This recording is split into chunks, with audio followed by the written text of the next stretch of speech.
Update berita kripto 15 Maret 2022. Nah, kalau kita lihat ya, dalam beberapa hari ini, itu walaupun kita ada mendengar misalnya tweet Elon yang memang belum menjual Bitcoin, Doge, sama ETH dia gitu ya, yang ngepump market. Terus juga ada berita mengenai Eropa yang kemarin voting, dan hasilnya itu banyak yang melawan pelarangan POW ya, proof of work ini. Jadi sebenarnya itu kan bagus semua narasi berita dari dunia kripto. Nah, tapi kok harganya masih sideways di sini aja dan terlihat sepertinya lebih ke arah cenderung bearish. Nah, jadi memang ada beberapa ketakutan yang masih menghantui investor. Itu yang pertama pastinya ini yang saya selalu dengung-dengungkan, teman-teman juga pasti pernah lihat lah ya di tempat lain mengenai tingkat suku bunga The Fed yang akan diinfokan itu di tanggal 17 ya, 17 Maret. Jadi hari Kamis di subuh gitu jam 1. Ya, jam 1. Kalau ini udah jam Indonesia soalnya saya udah rubah ya. Nah, ini +7. Jadi kalau misalnya kita lihat kita coba analisa nih. Ini satu fear-nya, satu ketakutannya ya. Kedua ada berita misalnya dari Shenzhen yang kemarin China yang di lockdown lagi karena memang ada peningkatan lagi di situasi COVID-19 di sana gitu ya, memburuk gitu. Terus juga ada konflik tentang Rusia dan Ukraina yang masih memang belum ada titik terangnya. Apakah akan lanjut, apakah akan nuklir, apakah akan damai, kita masih nggak tahu. Terakhir itu masih seperti sama, nggak ada progres gitu ya, kalau saya bisa simpulkan. Walaupun simpang siur, ada yang bilang bahwa bakal ada pertemuan-pertemuan lagi antara pihak Rusia dan Ukraina gitu. Jadi sepertinya kalau misalnya bertemu terus mungkin ada progres bagus gitu ya.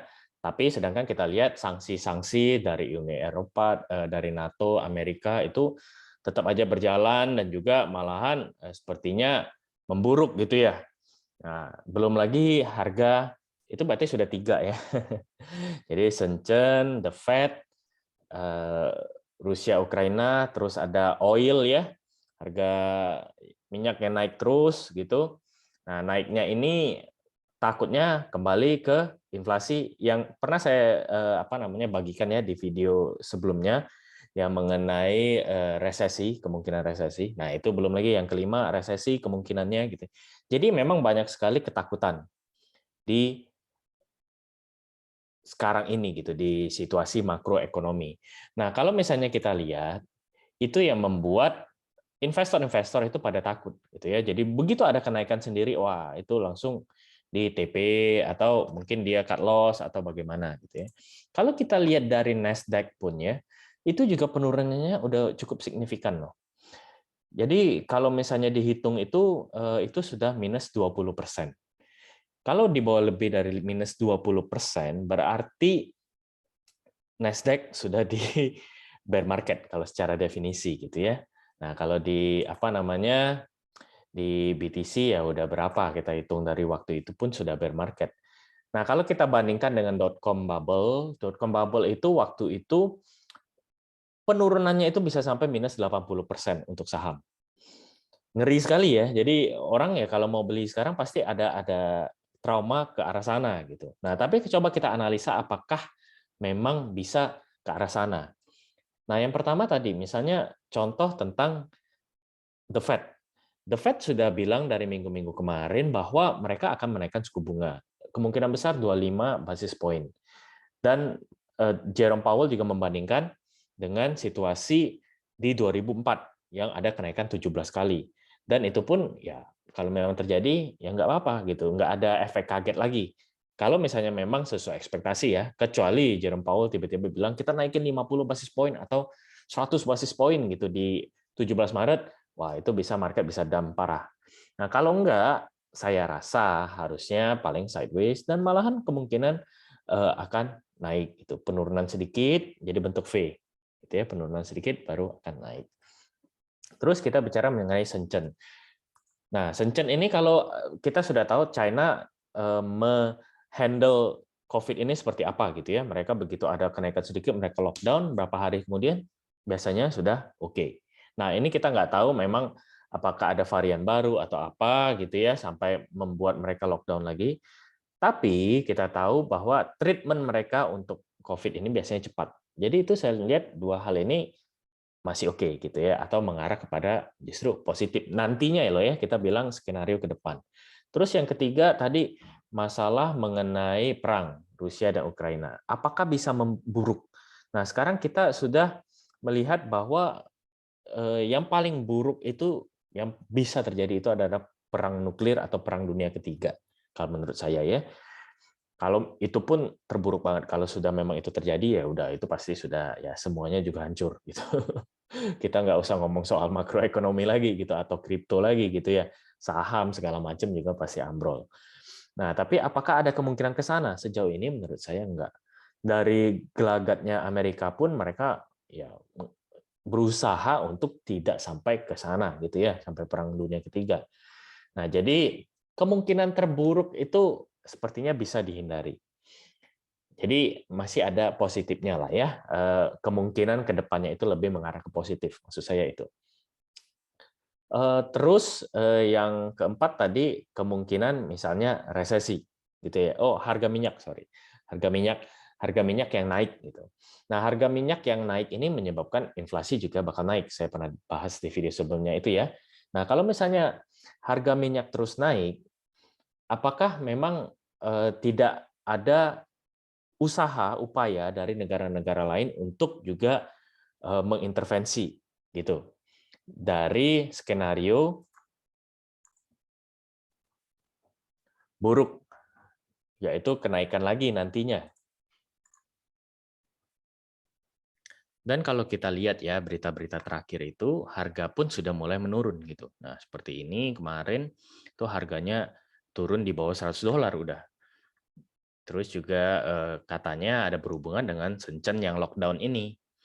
Dan kalau misalnya memang turun, ini ada seperti harapan gitu ya, bahwa Rusia dan Ukraina ini kemungkinan akan berdamai gitu.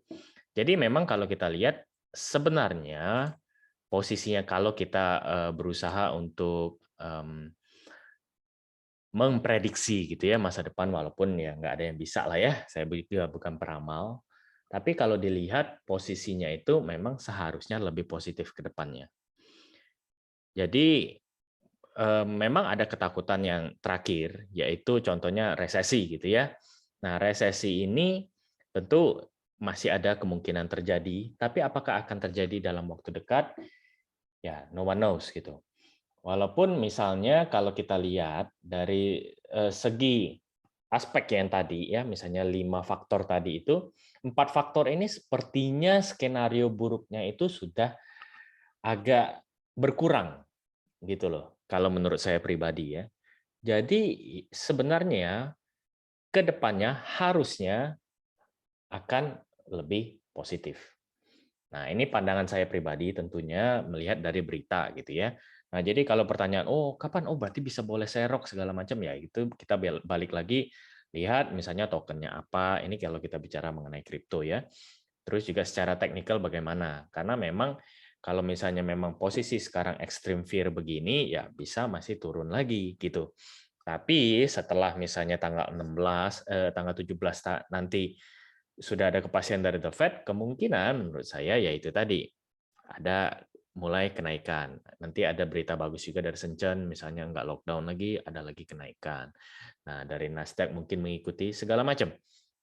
Biasanya seperti itu kalau menurut saya gitu ya. Jadi ini ada sedikit harapan lah, secercah harapan gitu.